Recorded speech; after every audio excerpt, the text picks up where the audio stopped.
This is our first lecture on 500 most important words for GRE, GMAT and SAT, and this is a self-made notes. So let's get started. Our first word is filthy. Filthy, when you use it as an adjective, it means very dirty. Example, the house was filthy with clothes and newspaper strewn everywhere. So whenever you are learning vocabulary, make sure you learn the uses as well, so that when you learn a vocabulary with uses, you can retain that vocabulary for lifetime, right? So second uses for filthy is showing or describing sexual acts in a very rude way. Example, filthy language. Third usage, filthy mood or temper. Fourth usage, filthy weather or filthy night or filthy day, which means night or weather, etc., that is very cold and wet. So we call it as a filthy weather or filthy day or night. Synonyms of filthy are grubby, grimy, mucky, muddy, greasy, dusty, soiled, polluted, right? And you should also know this one. This is very important. When you use filthy as an adverb, it means extreme and extent, okay, to an extreme extent. Example, he has become filthy rich. That means he has become rich to an extreme limit, right? Now, our second word is obnoxious. So many people think obnoxious is only related to bad smell. It is not actually so. Obnoxious means very offensive, unpleasant or rude. That is the actual meaning, right? So you can say there can be obnoxious ideas, there can be obnoxious orders, right? Now, example, she is really obnoxious. That means she is really unpleasant. She is really rude. That is the meaning of obnoxious. Obnoxious means very offensive, rude or unpleasant. So ideas can be obnoxious, orders can be obnoxious. Next word is covenant. Covenant is a noun. Covenant means a legal agreement in which someone promises to pay a person or organization an amount of money regularly. Example, he covenanted. So here it is acting as a verb. He covenanted to pay $30 a month into the fund. So covenant as a noun means a legal agreement in which someone promises to pay a certain amount every month regularly, right? Now, covalent. So here this is a memory trick. Empty means memory trick. If you want, you can memorize this way. Covalent is a bond between molecules. Covenant is a bond or agreement between people or countries. If you want, you can memorize this way. Our next word is treatise. This is not treatise, it is treatise. Treatise is a serious book or an article about a particular subject. Example, a treatise on medical ethics. So treatise is a serious book or article about a particular subject. Now, next word is awe, A-W-E, awe. So, awe as a noun means a feeling of great respect or liking for someone or something. Example, he felt great awe for the landscape. Second example, Kate gazed at the statue with awe, or we can also say in awe. So, the preposition for awe is with or in. Anything is fine. Next usage is, all the neighbors were a little in awe of my mother. Third example, the villagers hold them in awe and think them of as God. Our next word is proliferate. Proliferate means if something proliferate, it increases quickly and spreads to many different parts. Memory trick here is life increasing day by day. So life here, if you see, proliferate. Okay, proliferate means increasing. So life rate is also increasing day by day, right? Our next word is stipulate. Stipulate means to state, okay, or if an agreement, law or rule stipulates something, this is something, it must be done. So if an agreement, law or rule stipulates something, it must be done. Example, the regulations stipulate that everything has to comply with the relevant safety standards. Our next word is censure. Censure is a verb. Censure means to officially criticize someone. There is someone for something they have done wrong. So censure means criticizing someone for their mistake. Next word is contemplate. Contemplate means to think about something so that you might do in future. Or contemplate means to think about something very seriously. Also, contemplate means look at someone or something for a period of time in a way that shows you are thinking. Okay, so contemplate means involve yourself in deep thinking. Our next word is meditate. Meditate means to think seriously and deeply about something. So the proper preposition for meditate is we meditate upon or we meditate on something. Contemplate means to think about something that you might do in future, or to think about something seriously, whereas meditate means to think about something seriously and deeply. Okay, so contemplate and meditate are synonyms to each other. Next, deliberate. Deliberate means a careful consideration or a discussion of something. If you speak or move with deliberation, you speak or move slowly and carefully. So being deliberate means deliberately means you do something very carefully, right? So that is deliberate. So there is a difference between contemplate, meditate and deliberate, right? Deliberation means doing something with much care. Example, after much deliberation, first prize was awarded to Munna. Second example, the deliberations of committee meetings. Okay. Our next word is speculation. Speculation is guess. When you try to make a large profit by buying goods, it is called property speculation. So speculation has two different meanings. Speculate means to guess or imagine something, right? Speculations.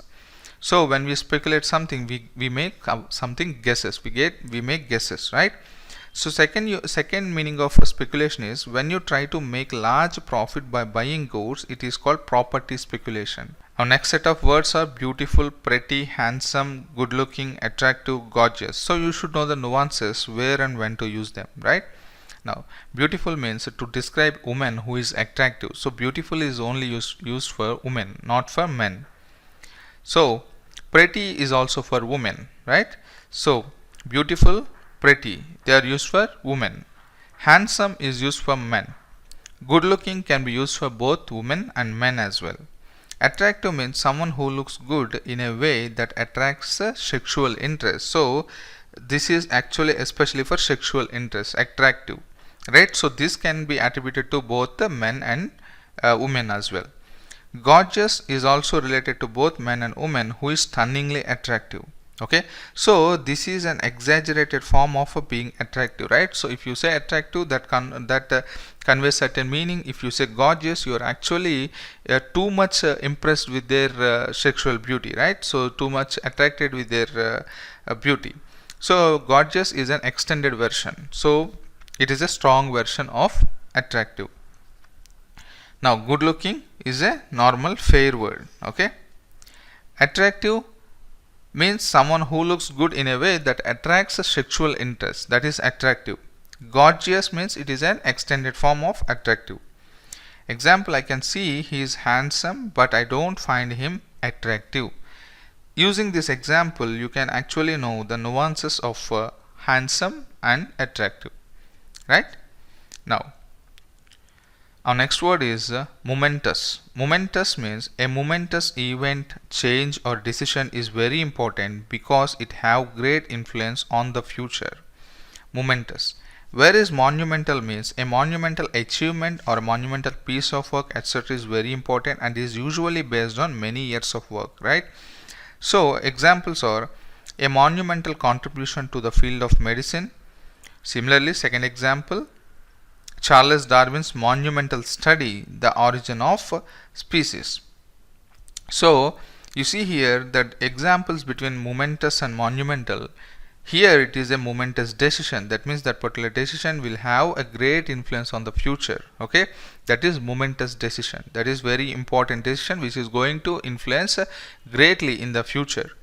Whereas monumental means something which is achieved after a lot of hard work. Okay, after based on a lot of hard work. Okay, monumental, a monumental contribution to the field of medicine. That means it is a great achievement, right? So that is monumental. Similarly, Charles Darwin's monumental study, The Origin of Species. Our next word is infatuation. Infatuation means a strong feeling of love for someone or interest in something, especially a feeling that is unreasonable and does not contain for a long time. So it is a temporary kind of feeling, right? So this infatuation is a temporary feeling. So getting attracted for a short period of time is called infatuation.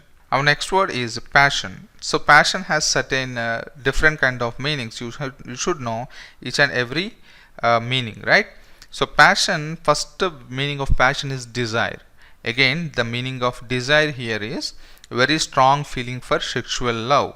So here we say passion for. Example, her passion for a married man. That means she is actually talking about his sexual love for that married man. Okay. Second example, her eyes were burning with passion. Okay, so that means here her eyes were burning with passion. Here it is actually connoting a sexual kind of attraction, right? Sexual kind of desire. Now, second meaning of passion is a very strong belief or feeling about something. Okay, so here the preposition is with passion. Suppose he spoke with considerable passion about the importance of art and literature. See here, with passion, with considerable passion. So here passion means a very strong belief or feeling about something. Okay, now our third usage of passion is a very strong liking for something is also called passion. Example, his passion for football, right? So here you understood where and all what are the exact meanings of passion, right? So you can use passion in multiple ways. One is to convey sexual love. Second one is to say you have strong belief for something. Third one is to say you have strong liking for something, right? So all these convey meaning of passion. Our next word is compassion. Compassion is completely different from passion. Compassion is a noun. Compassion means a strong feeling of a sympathy. Sympathy for someone who is suffering or desire to help them. That is called compassion. Now, example, did he feel any compassion for the victim of his crime? Second example, I was shocked by the doctor's lack of compassion. Right? Our next word is consignee. Consignee is the person that something is delivered to. Okay? Whenever you deliver something to a person, the person who receives that is called a consignee. Whereas delegate means a representative, someone who has been elected or chosen to speak or vote or take decision for a group is called a delegate. You see here nominee. So these three things are different. All these consignee, delegate, nominee all are referring to a person at the receiving end. Okay. So consignee means person who receives something. Okay, to whom something is getting delivered. Second thing, delegate means a person who is acting as a representative.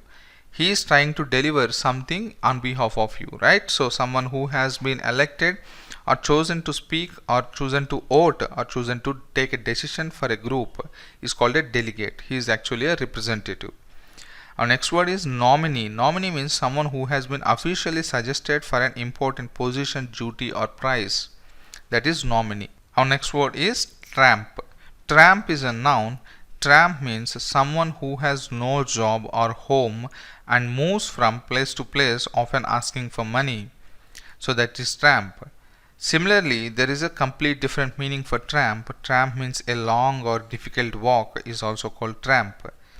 A woman who has many sexual partners is also the meaning of tramp. The sound of a heavy walking, so the tramp of the feet. So whenever you're walking with heavy footsteps, that sound is called tramp. Right? So tramp has several meanings. The first meaning is someone who has no job or home and moves from place to place asking for money. That is the one meaning. Second meaning is a long or difficult walk is the second meaning. Third meaning, a woman who has many sexual partners is also called a tramp.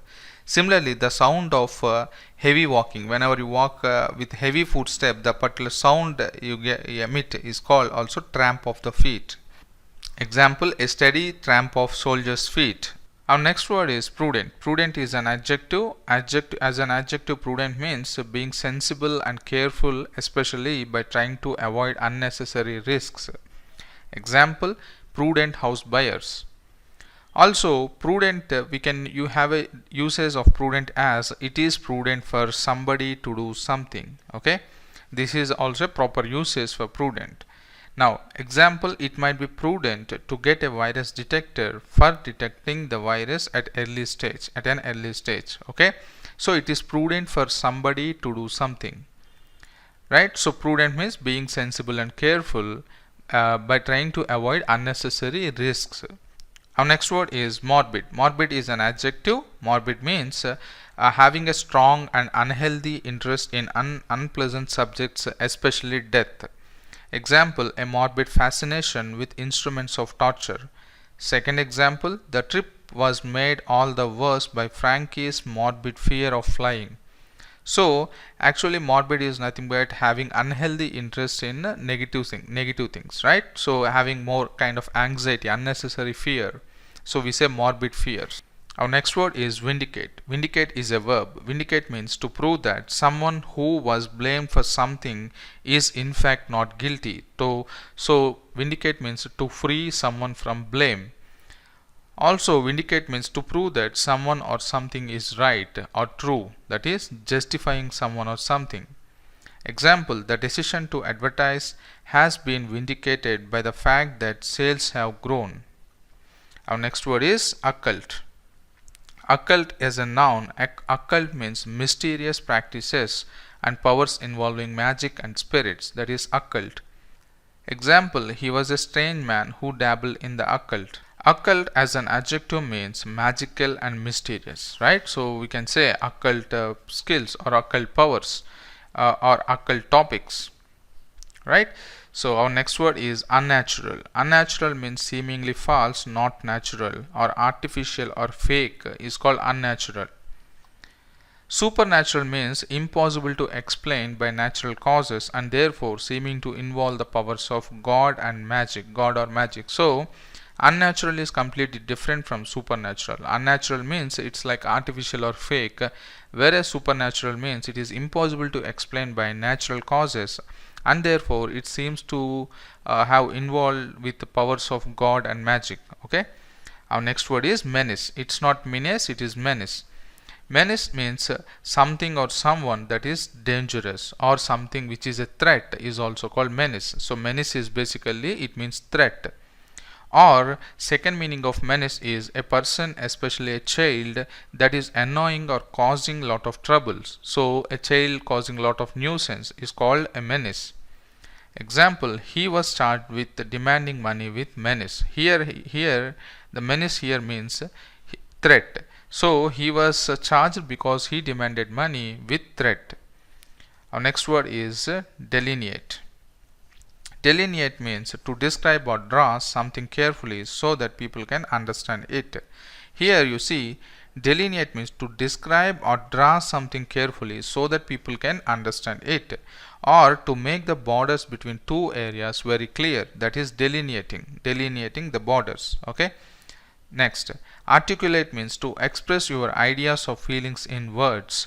Articulate also means to pronounce what you are saying in a clear and careful way. Our next word is portray. Portray is nothing but depict. Portray means to describe or show someone or something in a particular way. Example, romantic artists portray nature as wild and peaceful. Also, portray means to describe or represent someone or something. So portray is nothing but depict. His most famous paintings portrayed the death of Nelson. Third usage, to act the part of a character in a play. So portray means to play in an act. Okay, so she portrays a dancer in the hit film. Our next word is depict. Depict means to describe someone or something in writing or speech, or to show them in painting, picture, etc. The god is depicted as a bird with human head. Our next word is consecutive and successive. Consecutive means consecutive numbers or a period of time follows one after another without interruptions.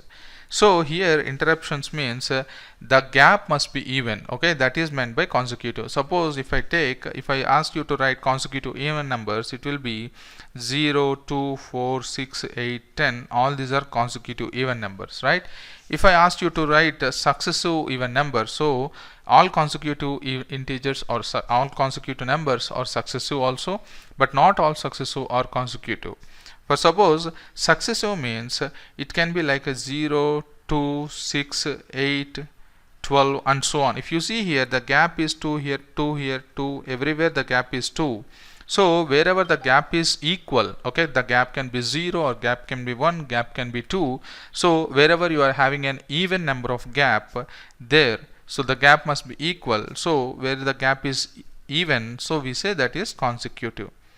Okay, whereas successive is Definitely they will follow certain order, maybe ascending or maybe descending, but you need not have the equal gap. Here you see, here it is 2 gap, here it is 4, here again 2, here again it is 4. So it's like this. So these are called successive. Okay, so the gap, there can be a different gap, but then there will be certain order, maybe ascending or maybe descending. That's the only difference between consecutive and successive. So number of pages, number the pages consecutively. So number the pages consecutively means, normally if you take a book and start numbering it, you will write 1, 2, 3, 4th page, 5th page, 6th page, 7th page and so on, right? So here the gap is 0. So gap is evenly distributed here, right? So we number the pages consecutively. Our next word is successive. Successive means coming or following one after other. Example, they are waiting for their 5th successive win. So 5th successive win is completely different from 5th consecutive win. 5th consecutive win means they already won. If I take years starting from 2000, if you are waiting for your 3rd successive win, suppose let us assume you are waiting for your 3rd consecutive win, that means you already won 2000, 2001 and you are waiting to win in 2002 as well. But if you say third successive win means he might have won the match in 1999 and he might have won in 2001. Okay, now it is 2002, still they are waiting for their 3rd successive match. Here the gap is 1, here also gap is 1, here gap is 2, here gap is only 1. Okay, but in successive what you can see is there is certain order being followed. From ascending order it is followed, right? 1999, 2001, 2002. So that is the main difference between consecutive and successive. Similarly, successive governments have tried to deal with the issue. So successive government means it is not actually consecutive government. Suppose if you have a government G1, suppose they are dealing with issue like poverty. Okay, if government 1 dealt seriously on poverty issue, maybe government 2 might have dealt with a corruption issue, and government 3 might again deal with a poverty issue. Okay, so successive government means the coming governments after G1, okay, it can be G2 or G3 or G5, anything, have tried to deal with the issue, right? So that is the main difference between consecutive and successive. So this is the end of part 1 of this lecture series. We'll have many consecutive videos on this particular series of 500 most important words for GRE GMAT SAT. This video playlist is completely different from Barron's 800 words, right? So vocabulary I divided into, as of now I divided into 3 playlists. One is Barron's 800, second one is demystifying the mystifying words, third playlist is 500 most important words, right? So this is the third playlist for vocabulary series. Thank you.